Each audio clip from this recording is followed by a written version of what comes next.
안녕하십니까. DMG 모리에서 레이저와 초음파 장비를 맡고 있습니다. 김중경 기술이사입니다. 미국에서 조 바이든 대통령 당선자가 탄소 중립을 선언했습니다. 온실가스 감축 그리고 대기 오염 방지가 최우선 정책 과제입니다. 세계적인 자동차 메이커들하고 각국의 정부들은 전속력으로 친환경 자동차 개발에 매진하고 있습니다. 중국은 2035년에 내연기관 자동차 생산을 전면 중단하기로 했습니다. 유럽에서는 내연기관 차량의 퇴출을 법제화하고 있습니다. 차량에서 내연기관 엔진이 사라지고 있습니다. 앞에 자동차가 있습니다. 그 자동차의 본네트 뚜껑을 열어보면 그 안에 가득 차 있는 것이 엔진입니다. 그 엔진이 사라집니다. 그 뜻은 그 엔진에 있는 관련된 수많은 부품들을 가공하면서 우리 회사가 영유가 되고 우리가 매출을 만들고 여지껏 살아왔습니다. 그런데 그것들이 사라집니다. 연소통, 배기통, 실린더, 피스톤, 크랑크샤프트, 커넥팅 로드, 임펠러, 터보차저, 각종 밸브류 이런 것들이 사라집니다. 일감이 사라집니다. 자동차 부품을 가공하는 중소기업체 업체 임직원 여러분 그리고 사장님들의 모습이 눈에 밟힙니다. 일감이 사라집니다. 어떻게 하실 겁니까? 준비되셨는지요? 이제까지 우리가 지난 수십 년 동안 열심히 살아왔고 가장 자신 있는 부분이 금속을 깎고 용접을 하고 그런 분야입니다. 그런데 어떻게 여기서 우리가 발상을 바꿔가지고 뭔가 새로운 돌파구가 없을까? 우리가 가장 자신 있는 그런 금속을 깎고 용접하는 그 분야에서 우리가 다 같이 먹고 살 수 있는 또 다른 새로운 먹거리는 없을지 변해야 됩니다. 달아나야 됩니다. 뭔가 새로운 돌파구를 찾아야 됩니다. 오늘 저는 바로 이 분야에 우리가 가장 자신 있는 금속을 깎고 용접하는 이 기술을 가지고 어떤 새로운 일을 할 수 있을지 이 부분에 자료를 준비해서 말씀을 드리려고 합니다. 제 말씀이 끝난 다음에 날카롭고 뜨거운 그런 질문들이 있으시길 바랍니다. 경론이 있고 우리가 먹고 살기 위해서 무엇을 할 수 있을지 뜨거운 질문과 성원이 있기를 기대하면서 제가 준비한 자료들을 하나하나 준비하면서 말씀을 드리도록 하겠습니다.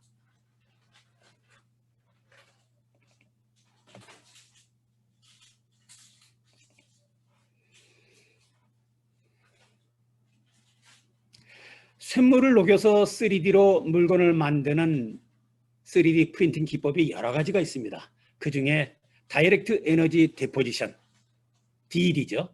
하이브리드 애디티브 매니팩처링 부분을 오늘 제가 말씀드리려고 하고, 그리고 제가 몸을 닦고 있는 금속 금형 제품, 금형 제품에서 어떻게 이 새로운 기법으로 제작을 하고 수리를 할 수 있는지 그러한 자료를 준비한 것을 말씀드리도록 하겠습니다.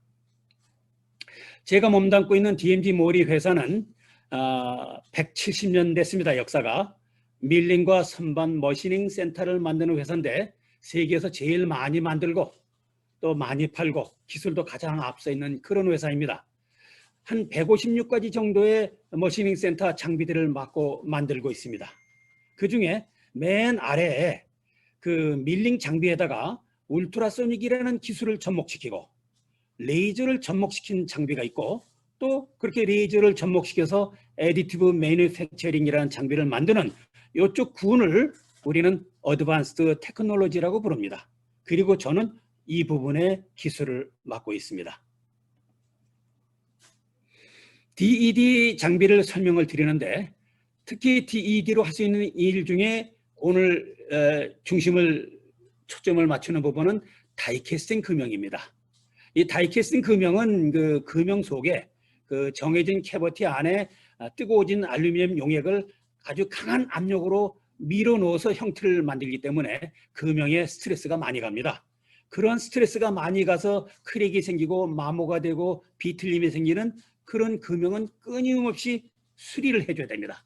이 수리를 하는 데서 DD가 어떤 구실할 수 있는지 그런 부분을 말씀을 드릴 겁니다. 자, 장비가 세 가지가 있습니다. 레이저텍 65 3D가 있고 레이저텍 65 3D 하이브리드가 있고 125 3D 하이브리드가 있는데 하이브리드가 붙은 것은 밀링하고 적층을 한 장비에서 같이 할 때 하이브리드라고 부릅니다.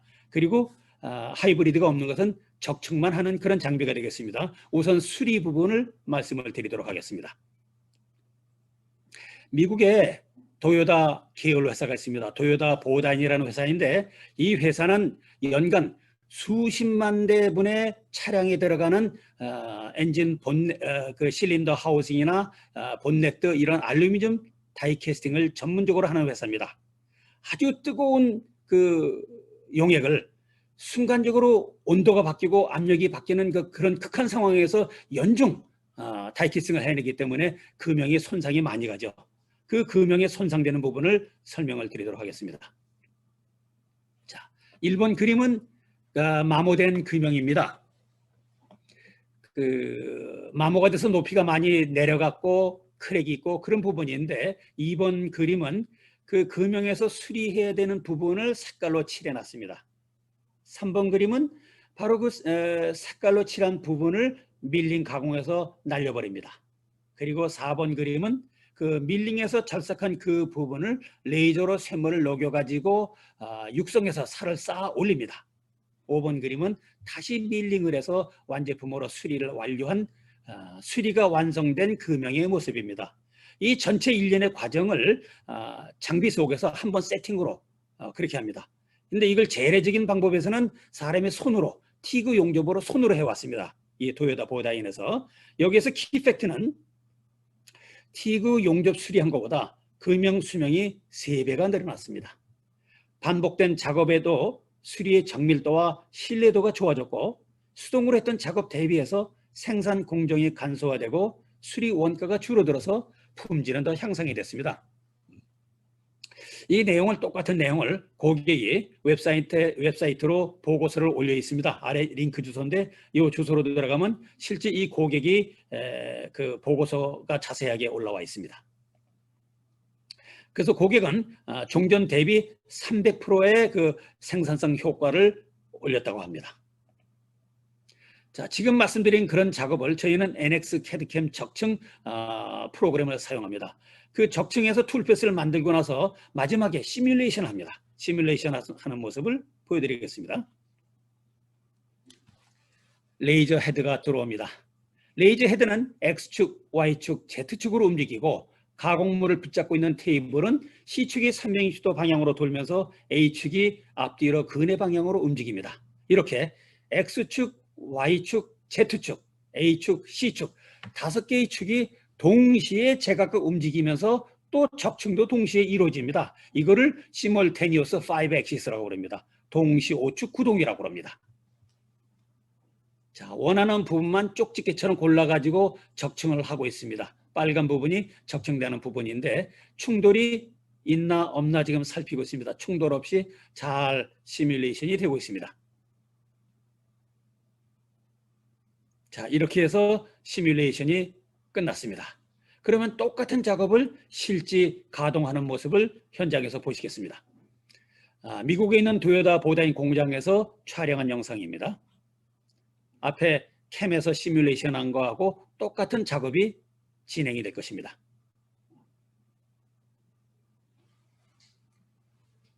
레이저 헤드가 들어옵니다. 이제 적층이 시작됩니다. 레이저가 발사됩니다. 테이블이 돌면서 앞뒤로 A축이 움직이고 레이저 헤드가 X축, Y축, Z축 즉 5개의 축이 모두 제각각 동시에 움직이면서 또 적층이 동시에 됩니다. 이렇게 5축이 움직이면서 되기 때문에 그 3D의 자유로운 곡선을 부드럽게 따라다니면서 적층이 가능하고 그러면서 이 축의 움직임이 아주 다이내믹합니다. 정밀합니다. 이것이 DMG 모리 장비의 장점입니다. 대단히 역동적으로 움직이고 있습니다.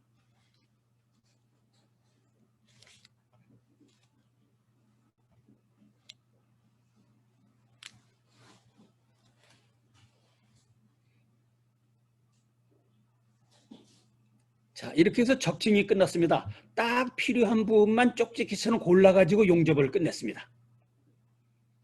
자, 이 그림은 자동차 공장인데요. 세계에서 제일 먼저 시작한 아주 오래된 자동차 회사입니다. 체코의 스코다 자동차 회사에서 저희 레이저텍 65 3D 장비를 가지고 금형을 어떻게 수리를 했는지 그런 자료를 보여드리고 있습니다.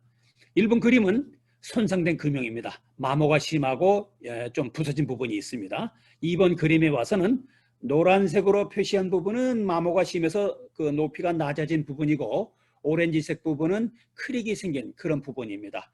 이렇게 표시된 부분만 정확히 밀링을 해서 깎아냅니다. 그리고 3번 그림으로 가서는 그 깎아낸 부분을 레이저로 쇳물을 녹여가지고 필요한 만큼만 정확히 육성을 시킵니다. 4번 그림은 레이저로 녹여가지고 쇳물을 녹여서 육성시킨 그런 모습이고 5번 그림은 다시 밀링 가공해서 완성된 수리가 완성된 금형의 모습이 되겠습니다. 이 전체 일련의 과정을 DED 장비 안에서 한 번 세팅으로 힘들지 않습니다. 한 번 세팅으로 밀링, 적청, 다시 밀링 이렇게 다 됩니다. 그래서 스코다 공장에서는 단 한 번의 세팅으로 간편하게 작업이 되었기 때문에 종전 대비 가공 시간이 70%가 절약이 되었다는 그런 보고서를 만들었습니다. 자, 비슷한 예입니다. 다른 자동차 금형회사에서 다이캐스팅 금형의 수리를 하는데 DED를 적용했던 그런 모습을 또 보이고 있습니다. 프레드릭 도이치라는 회사인데 다이캐스팅 금형입니다. 금속 분말은 페로 55, 마일드 스틸 금속을 썼습니다. 직경은 350mm 금형입니다. 기존 그 방식은 사람의 손으로 티그 용접을 했는데 기존 작업 방식에서는 예열을 먼저 합니다. 2시간 동안 하고요. 그 다음에 손으로 티그 용접을 하면서 살을 육성해서 올립니다. 용접하다가 측정을 하고 또 용접하고 측정하고 8시간 작업을 합니다. 냉각하는데 2시간이 걸렸고 그 육성이 다 끝났으면 그 금형을 밀링 장비 안에 넣고 원점 세팅하고 그리고 밀링 가공을 합니다. 밀링만 가지고도 한 30분 걸립니다. 이렇게 전체적인 4가지 단계의 작업 공정을 하는데 이틀이 걸립니다. 금형 하나 수리하는데 이틀이 걸립니다. 이거를 DED 장비를 사용해서 신공정으로 레이저텍 65 3D 하이브리드 장비로 해봤습니다. 원 셋업입니다. 한 번 세팅이고 툴패스 내는데 프로그래밍 하는데 2시간, 캠 구동하면서 실제 적층하는데 또 밀링하는데 총 2시간 걸렸습니다. 자, 왼쪽 그림을 보시면은 서포터 부분 적층하는데 20분, 그 다음에 필요한 부분에 페로 55로 코팅하는데 1시간, 전체적인 윤곽을 돌리면서 육성해서 그 모양을 만드는데 프리폼 적층으로 40분 걸렸습니다. 자, 이렇게 해서 종전 대비 생산성을 100%를 올렸다고 보고하고 있습니다. 자, 그러면은 지금 설명드린 그런 다이캐스팅 금형을 기존에 수동으로 하는 방법하고 DED 장비 사용하는 방법하고 비교를 해봤습니다. 위에 있는 그림이 현재 하고 있는 수동 형태입니다. 캐드캠에서 데이터를 만들어 가지고 그걸 참고해서 티그 용접을 손으로 합니다. 손으로 해서 용접을 해서 살을 쌓아 올리고 그 다음에 그 금형을 밀링 장비 안에 넣고 원점 세팅을 하고 밀링 가공을 합니다. 그리고 나서 측정실로 가지고 가서 측정을 합니다. 오차가 많이 나죠. 손으로 했기 때문에 오차가 당연히 많이 납니다. 다시 용접해서 수정 용접을 합니다. 또 밀링을 하고 측정을 하고 아무래도 손으로 했기 때문에 여러 번의 그 수정 작업이 필요합니다. 여러 번 왔다 갔다 하고 수정을 해서 다 됐으면 비로소 양산에 투입을 하게 됩니다. 이거를 똑같은 작업을 레이저텍 3D 하이브리드라는 DED 장비로 신작업 방식으로 비교해 보겠습니다. 캐드캠으로 툴패스를 완성했습니다.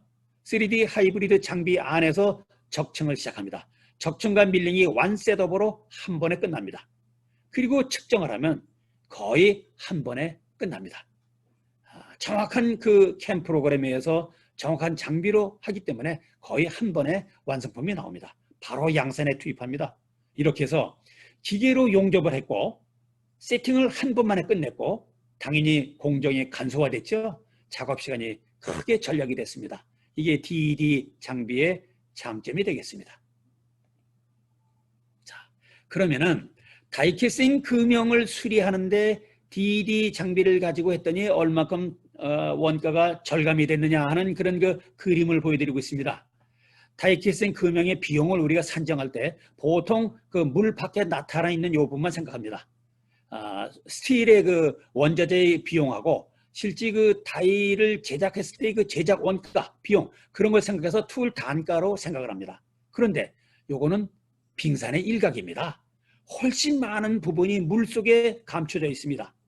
소위 그 생산 그 부대 비용들이죠. 용접하는 비용, 스크랩으로 낭비되는 거, 그 다음에 뭐 그 이렇게 조정 세팅하는 부분, 그 다음에 금형을 용접했다가 밀링했다가 측정실로 했다가 가지고 다니는 옮기는 시간, 이 여러 가지 준비되는 이 시간이 사실은 엄청나게 더 많습니다. 근데 레이저텍 3D DD 장비를 가지고 운영하다 보니까 이 물속에 잠겨져 있는 커다란 이 부대 비용들을 줄이는 데 획기적인 기여를 하고 있습니다. 자, 또 다른 그 예제를 하나 보여드리고 있습니다. 슐저입니다. 우리가 그 3D 프린팅을 한다면요, 대개의 경우에는 3D 모델링 가지고 물건을 만드는 것, 그것만 생각하십니다. 그래서 흔히 저한테도 질문하는 것이 생산 공장에서 만들고 있는 제품 하나를 저한테 가지고 와가지고 이거를 3D 프린팅으로 만들면 어떤 효과가 있습니까? 생산 원가가 얼마나 줄어듭니까? 이렇게 대뜸 물어봅니다. 그러면 저는 답변을 합니다. 그냥 하시던 방법 그대로 하세요. 그럽니다. 왜 그러냐면 기존 생산 방법은 현장에서 그 사이클 타임을 초 단위로 따집니다. 이미 공정이 최적화되어 있어요. 그렇게 최적화된 그 라인에서 만들어낸 제품을 가지고 와서 그걸 똑같이 이 3D 프린팅 가지고 적층으로 만들어 달래요. 그러면서 원가 비교를 하려고 그래요. 그러면은 그건 접근 방법이 아닙니다. 그건 그냥 기존 방법대로 하는 것이 좋습니다. 그럼 3D 프린팅은 뭐 하느냐? 왜 하느냐? 그런 예를 하나 지금 드리는 겁니다. 자, 이게 슈라우드 임펠러입니다. 좀 복잡한 임펠러인데 지금 이 임펠러는 기존의 방식은 주조로 만들고 있습니다. 그런데 이거를 슐저라는 회사에서 어떻게 이 DD 장비 가지고 개선을 했느냐? 원체의 바디는 이게 선반 가공했어요. 이건 선반에다 물리면 인고트 물려놓고 선반에다 물리면 이건 순식간에 나옵니다. 그러고 나서 이거를 지금 DD 하이브리드 장비에다가 장착을 하고 밀링 가공을 먼저 합니다. 그래서 스텝 2는 밀링 가공한 겁니다. 그리고 밀링 가공 끝나면은 스텝 3 노란색 부분은 바로 그 세팅에서 적층을 해가지고 올립니다. 이렇게 해가지고 이 복잡한 형상의 임펠러를 만들었더니 키팩트는 기존 주조 공법 대비해서 생산 시간이 95%가 단축이 되었습니다. 제품의 디자인을 개선을 해고 보니까 마지막 제품의 그 품질이 향상이 됐습니다. 효율이 5%가 향상이 되었습니다. 여기에 자세한 내용은 이미 고객이 웹에다가 보고서를 올려놨습니다. 아래 주소에서 여러분도 내용을 자세하게 보실 수가 있습니다. 이런 식으로 그 3D 프린팅을 DD 방법으로 하면은 단순히 기존에 만들고 있던 물건을 3D 프린팅으로 대체하는 그런 차원이 아니고 다른 차원의 새로운 제품을 만들 수가 있습니다.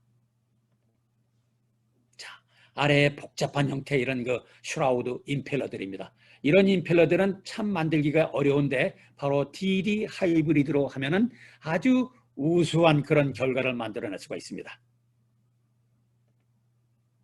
자, 지금까지는 하이브리드 DD 장비를 가지고 금형을 수리하는 부분을 말씀을 드렸습니다. 그러면 여전히 마음속에 질문들을 가지고 있습니다. 나는 3D 프린팅으로 물건을 만드는 거를 얘기를 듣고 싶은데 그러죠. 항상 그냥 그런 얘기 많이 합니다. 저한테도 와가지고 그냥 몽땅 3D 프린팅으로 만들어 달래요. 전체를. 저는 이제 이 DD 장비를 하다 보면은 예를 들어서 피스톤이나 어떤 그 사각 블록이 있으면 있는 사각 블록을 갖다 놓고 거기다가 적층을 하고 싶은데 아예 통째로 3D 프린팅을 해달라고 합니다. 왜냐하면 보고서를 써야 되거든요. 3D 프린팅으로 만들었더니 이러이러한 현상이 나오고 그래서 정부에서 따는 과제물을 이렇게 해나가야 되고 하다 보니까 자꾸 물건을 만드는 데 관심이 있으시는데 그 부분을 설명을 드릴게요. 그래요. 3D 모델링 가지고 물건을 똑같이 만들어내는 건 당연합니다. 근데 기존에 있는 물건하고 그냥 똑같이 만들어내면은 재미가 없죠. 굳이 비싼 돈을 들이고 새로 이 어려운 부분을 공부해가면서 도전할 만한 재미가 없습니다. 그러면 어떻게 만들었느냐? 지금 설명을 드립니다. 지금 이 금형이 기존에 있던 금형하고 주조로 만들어 놓은 금형하고 모양, 크기, 강도, 기능 이런 건 다 똑같습니다. 그런데 조금 달라요. 옆에 보면 잘라놨습니다. 안에 구멍이 보이죠?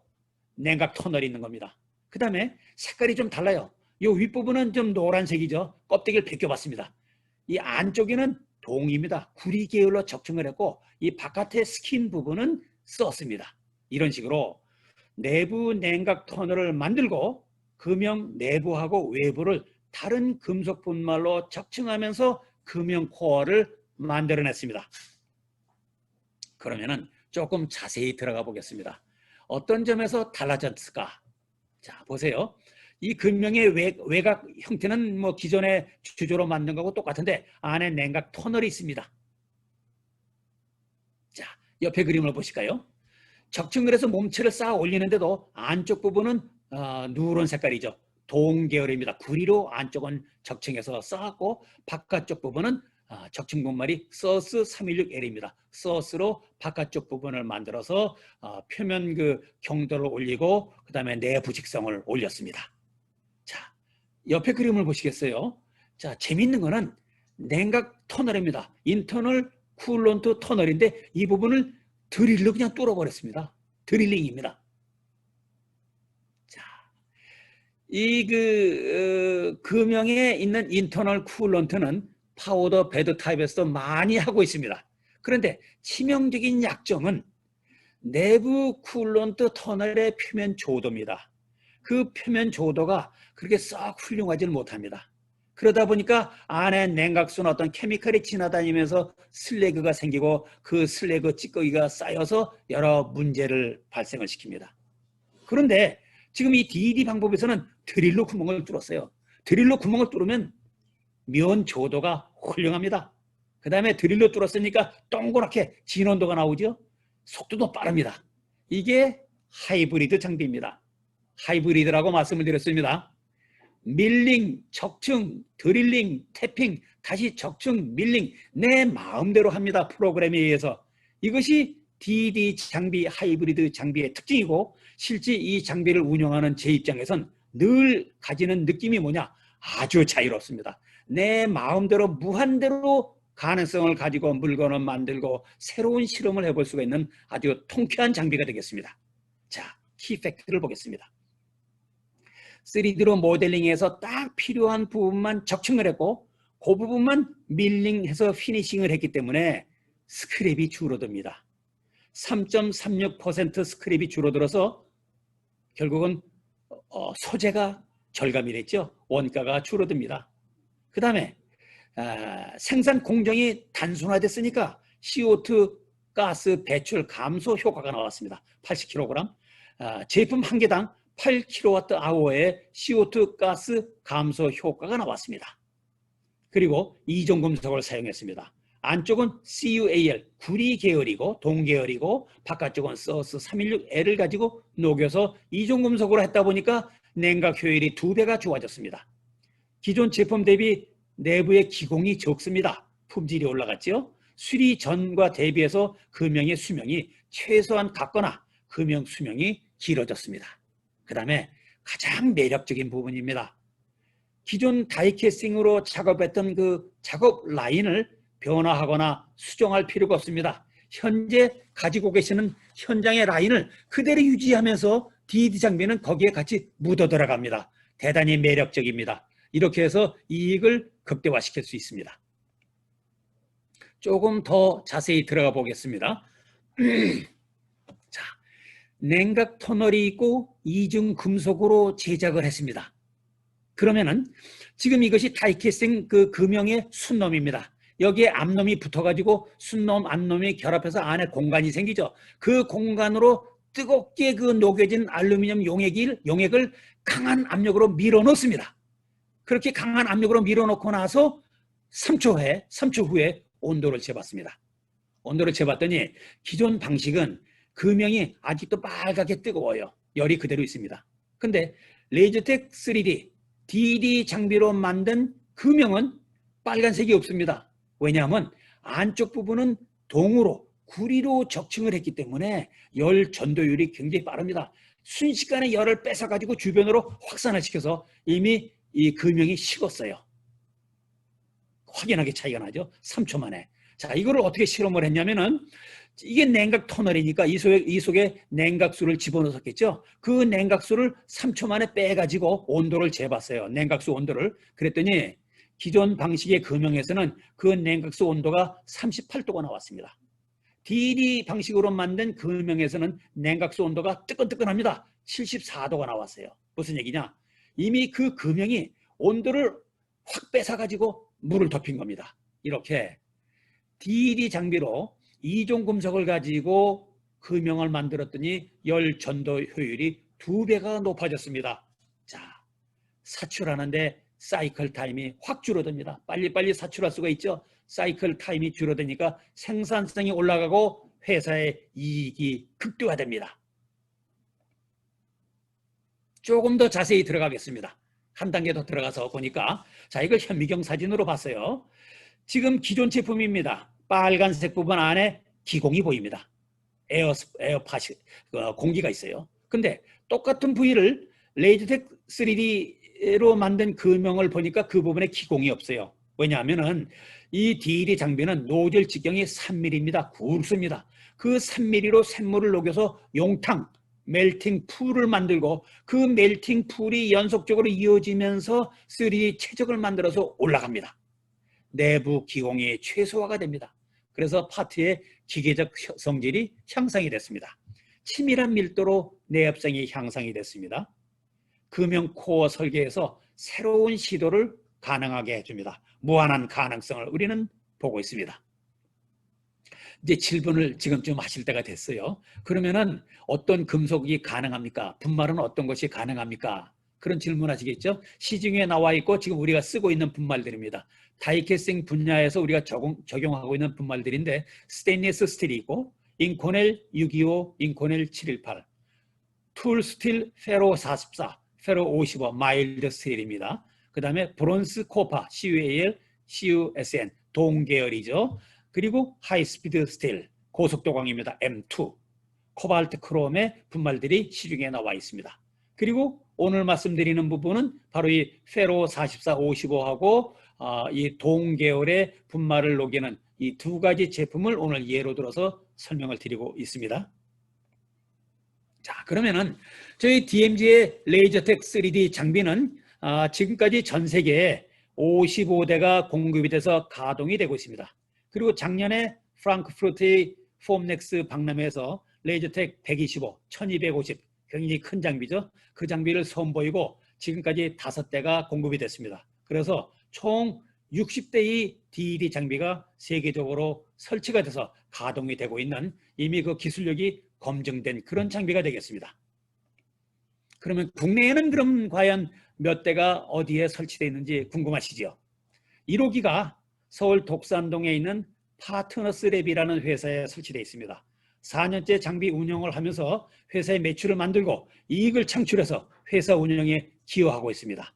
아주 작은 중소기업이지만 대단히 진취적이고 용감한 회사입니다. 실력도 대단합니다. 눈여겨봐 주십시오. 앞으로 크게 성장할 겁니다. 두 번째 장비는 한국수력원자력의 대전중앙연구소에 설치되어 있습니다. 3년째 장비를 운영하면서 발전소 부품 품질 향상에 기여를 하고 있습니다. 최근에 설치된 장비입니다. 울산의 한국생산기술연구원에 장치되었는데 바로 지난주에 제가 지난주 거기서 장비 가동을 하고 검사를 마치고 그리고 올라왔습니다. 특징은 금년에는 코로나 바이러스 때문에 독일 기술자가 한 사람도 국내에 못 들어왔습니다. 그런 상태에서 순수하게 국내 기술진만 가지고 이 장비가 설치가 되고 가동이 되고 검사를 훌륭하게 마쳤습니다. 흔히 유럽산 장비를 들여오실 때는 그 서비스나 기술 지도를 많이 염려하십니다. DMG 모리는 이미 그 국내의 기술진들이 많은 경험을 하고 충분한 능력을 갖춘 훌륭한 멤버들을 가지고 있습니다. 전혀 걱정을 안 하셔도 됩니다. 자, 이 DD 장비의 사양을 조금 더 들여다보겠습니다. 적층과 밀링을 동시오축으로 한 장비에서 구현합니다. 그래서 저희는 하이브리드라고 부르고 있습니다. 밀링할 때는 쿨런트 사용하죠. 멀쩡한 밀링 장비입니다. 똑같이 냉각수를 사용합니다. 이종 금속 분말을 사용해서 그라데이션 멜팅을 합니다. A와 B라는 각각의 다른 금속을 프로그램에서 섞습니다. 그래가지고 한 금속에서 다른 금속으로 서서히 전이 되어가는, 경계선이 없이 전이 되어가는 그런 그라데이션 멜팅을 합니다. 대단히 재미있는 분야고 엄청난 가능성을 가지고 있습니다. 다음에 또 다른 기회가 있을 때는 이 부분을 중점적으로 아주 재미있는 설명을 드릴 수가 있을 겁니다. 오늘 말씀드린 부분입니다. 손상된 금형의 수리와 보수에 아주 탁월한 장점이 있습니다. 새로운 AM 어시스턴스는 적층의 전 과정을 모니터링하고 통제를 해주고 있습니다. 적층과 가공이 동시에 가능해서 제품 제작 공장에 자유로운 유연성을 제공합니다. 새로운 지평선을 열어드리고 있습니다. 어떤 가공물, 얼마나 큰 거를 만들 수 있느냐 하는 얘기입니다. 레이즈텍 65 3D 장비로는 65니까 그 가공물 직경이 650파이까지 가능합니다. 높이는 560, 600톤. 그 다음에 큰 장비입니다. 125 장비에서는 직경 1250mm, 높이 745, 2000kg의 제품까지 적층하고 밀링이 가능합니다. 자, 작년 그 폼넥스에 보여드렸던 그 레이즈텍 125 장비의 동영상을 보여드리겠습니다. 장비의 특징이 잘 설명이 되고 있습니다. 레이즈텍 125 3D 하이브리드입니다. 역시 동시호축으로 움직이는데 특징이 1250mm의 큰 금형을 만들 수가 있습니다. 3점 지지입니다. 설치가 아주 간단하고 빠릅니다. Y축 방향으로 1250까지가 가공 가능합니다. 테이블이 A축이 앞뒤 방향으로 근해처로 움직입니다. 최대 직경이 1250파이까지 가능합니다. 장비 위쪽으로 문이 열려서 천정 크레인으로 금형을 넣고 빼고 할 수 있습니다. 분말 파우더 공급 장치가 통이 2개가 있습니다. A와 B의 2가지 금속을 프로그래밍해서 섞을 수가 있습니다. 그 분말을 섞는 컴비네이션 장치를 보여드리고 있습니다.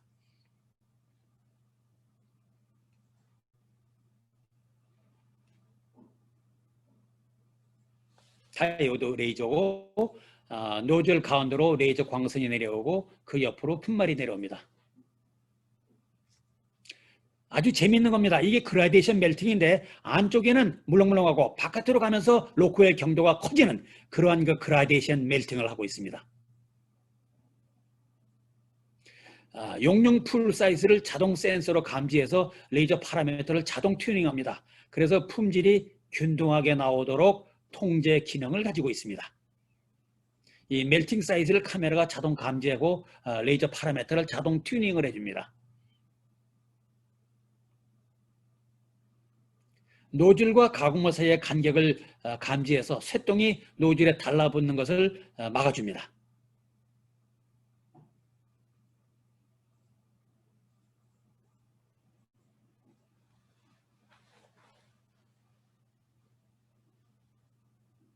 동시호축으로 가동이 되면서 적층이 되는 그런 모습입니다.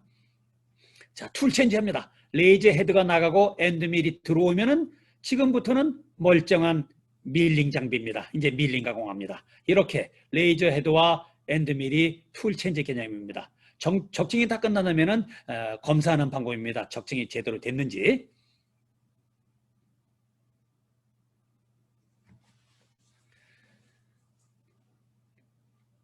지금 보시는 이 워터밸브는 저희가 그 대전 한수원에서 만들었던 워터밸브 장치입니다.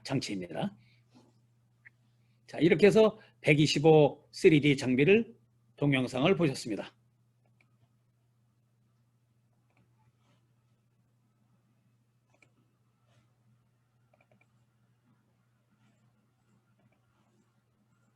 자, 설명을 계속해서 드리겠습니다.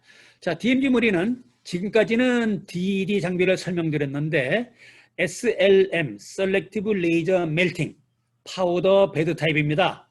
이 장비도 저희는 만들고 있습니다.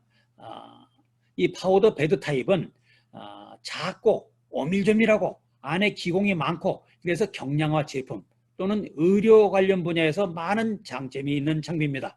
이 SLM 장비에 대해서는 자세한 내용을 다음 기회에 설명을 드리기로 하겠습니다.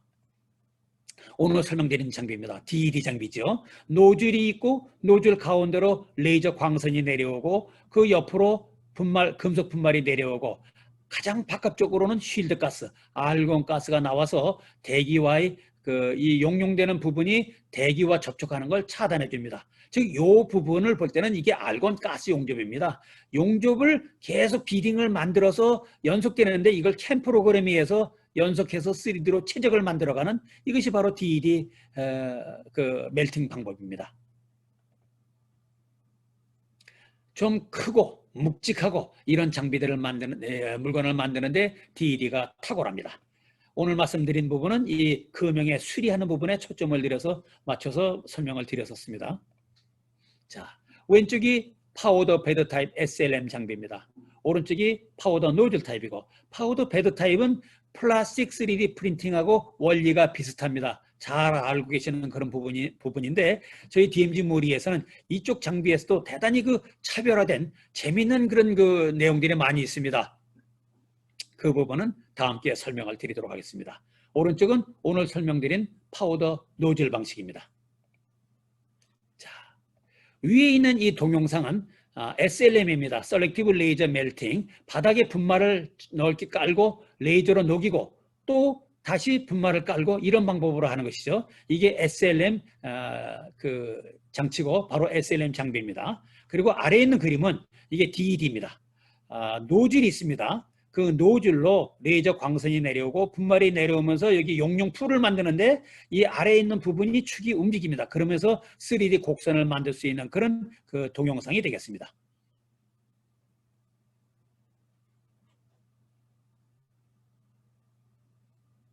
(3D) 곡선을 자유롭게 만들고 있습니다. 이게 DED 장비가 되겠습니다. 자, 이상으로 제가 준비한 내용을 다 설명을 드렸습니다. 이제부터 질문을 받도록 하겠습니다.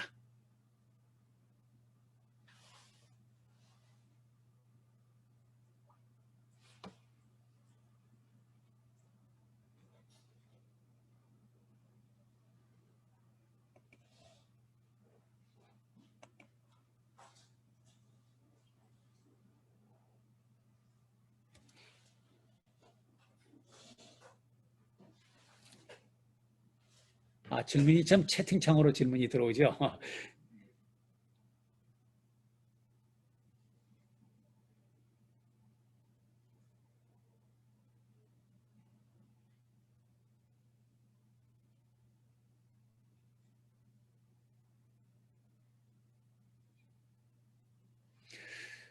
오늘 말씀을 듣고 이메일로 질문을 주셔도 좋고 또 저희 회사로 연락을 주셔도 좋습니다.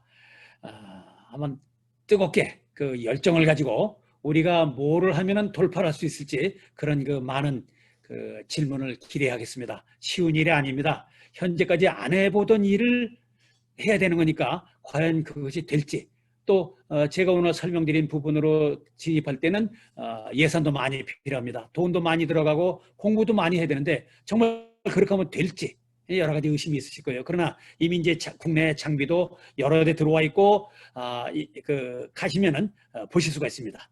제가 말씀을 드리면은 견화가 할 수 있도록 그렇게 어레인지를 할 겁니다. 한번 뜨겁게 한번 붙어봅시다. 질문이 왔는데 기존 금형과 지금 설명하신 장비로 금형을 만들었을 때 가격은 많이 차이가 있을까요? 이 질문을 들을 때 저는 이제 드리고 싶은 말씀이 있습니다.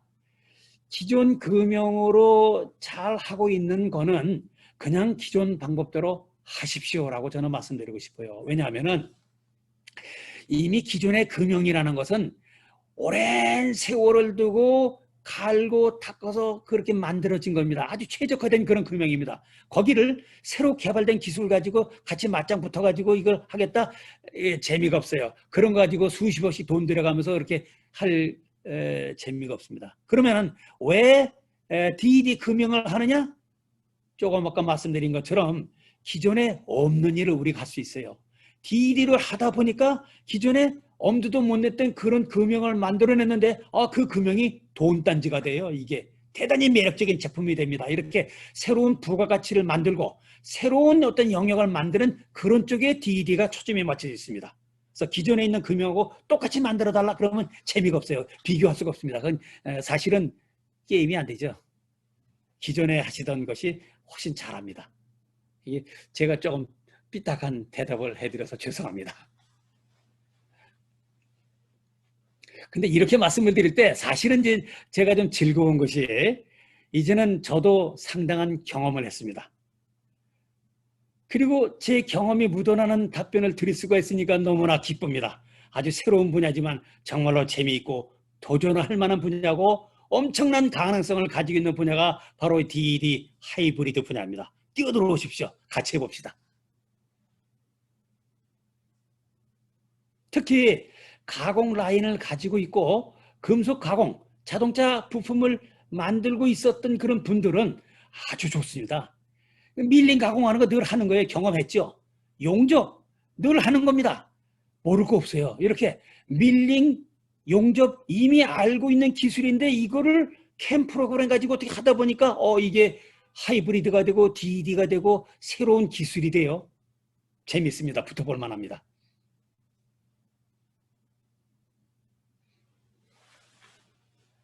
갑작스러운 내용의 질문을 하시기가 좀 그런 것 같습니다.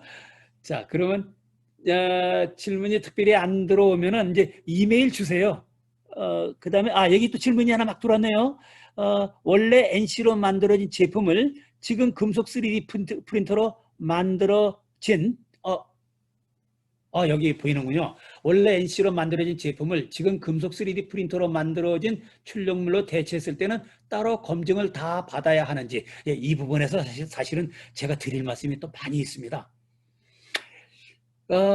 제일 그 궁금증이 많은 게 그겁니다. 3D 프린팅이라는 게 뭐냐? 이게 막연하고 새로운 건데 그걸로 만든 물건이 내가 지금 현재 하고 있는 이 물건하고 모양은 똑같은 건 눈으로 봐서 알겠는데 이게 과연 검증된 물건이냐?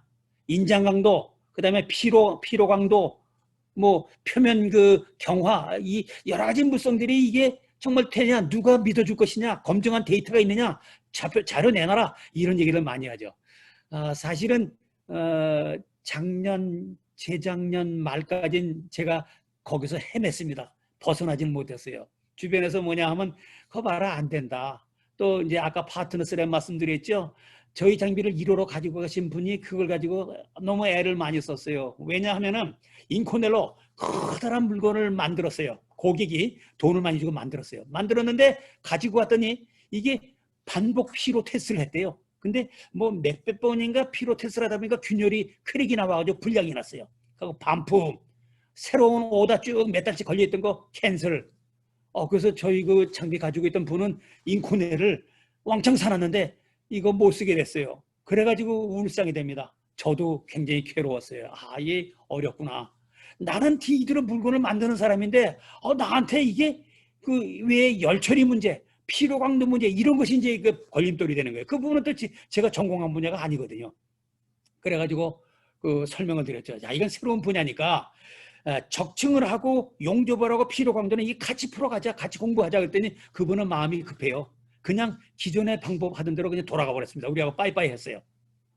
그랬는데 2년이 지났습니다. 그분이 뺑글뺑글 돌더니 다시 돌아왔어요. 이제 알겠대요. 다시 해보자. 같이 해보자. 그래서 오다가 진행이 되고 있습니다. 지금 무슨 얘기냐? DD로 우리가 금속을 만드는데 두 가지 방법이 있습니다. 파우더 베드 타입이 있고 DD 방식이 있습니다. 근데 사실은 어려운 건 파우더 베드 타입입니다.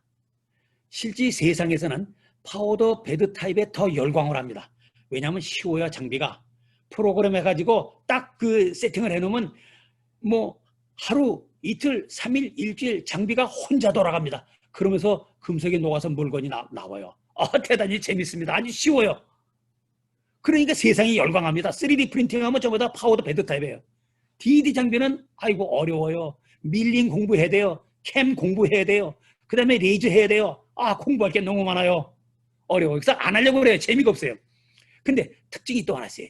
DD는 반면에 장점이 뭐냐 하면은 아까 말씀드린 것처럼 굵은 그 노즐로 쇳물이 내려와서 용탕을 만듭니다. 그 멜팅 풀을 만들고 이것이 쌓아 올라가면서 물건을 만들기 때문에 기존의 주조로 만든 그 금속이나 DD로 만든 금속이나 물성이 거의 비슷합니다. 같아요.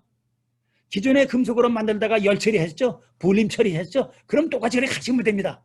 그걸 DD라고 해서 새로운 게 아닙니다. 똑같은 겁니다. 그러니까 DD는 적응하기가 굉장히 쉽습니다. 밀링을 해봤던 사람들은 그냥 거저먹기로 할 수가 있어요. 그런 점이 DD의 장점입니다. 근데 파우더 베드 타입은 쉽잖아요. 누구든지 3일만 배우면 기계 돌립니다. 엄청 쉬워요. 그러니까 열광들을 하죠. 그런데 약점이 있어요. 그 약점은 뭐냐면 금속을 만들었는데 이게 레이저 파라메타가 초점이 50미크론이에요. 50미크론의 그 아주 작은 그 부분에 에너지가 고도로 밀집해서 들어가요. 아주 작은 순간에 에너지가 밀집해서 들어가다 보니까 굉장히 딱딱해요. 이거는 경도가 무진장 센 그런 쇠가 나옵니다. 무진장 단단합니다. 그걸 두들기면은 보통 일반 쇠는 두들기면 탱탱탱 하고 탄성이 있습니다. 얘는 탄성이 없어요. 차라리 부서집니다. 너무나 단단해서. 그러다 보니까 오히려 그 PBF로 만든 금속에서는 물성 검사라든가 현장에서 익숙해질 만큼 따라가는데 많은 연구와 그 테스트가 필요한 것이 또 PBF에 또 넘어야 될 산입니다. 장점은 물론 그 작고 오밀점이라고 안에 기공이 있는 그런 제품은 정말 그거는 다른 방법이 대안이 없어요. PBF로만 해야 됩니다. 그런 또 장점이 있습니다. 또 DD는 이런 장점이 있습니다. 그래서 여러 가지 그 모양이 있는데 뭐 드리고 싶은 말씀이 많죠. 방문해 주시면 실제 장비 앞에서 같이 한번 얘기해 봅시다. 또 다른 질문이 있으신지요?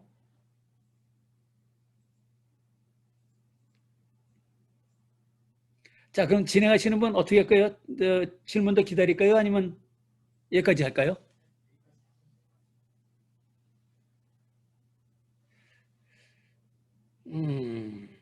정말로 드리고 싶은 말씀이 많습니다. 뭐 오늘 그 한 번만에 되는 것이 아니고 자주 이런 기회를 만들고 또 이메일로 연락을 주시면 고맙겠습니다. 성의껏 제 열과 제 열정을 다해서 말씀을 드리고 또 같이 협력해서 새로운 미래를 만들어 나갈 수가 있기를 기대합니다. 자, 여기까지 제 말씀을 줄이도록 하겠습니다. 대단히 감사합니다.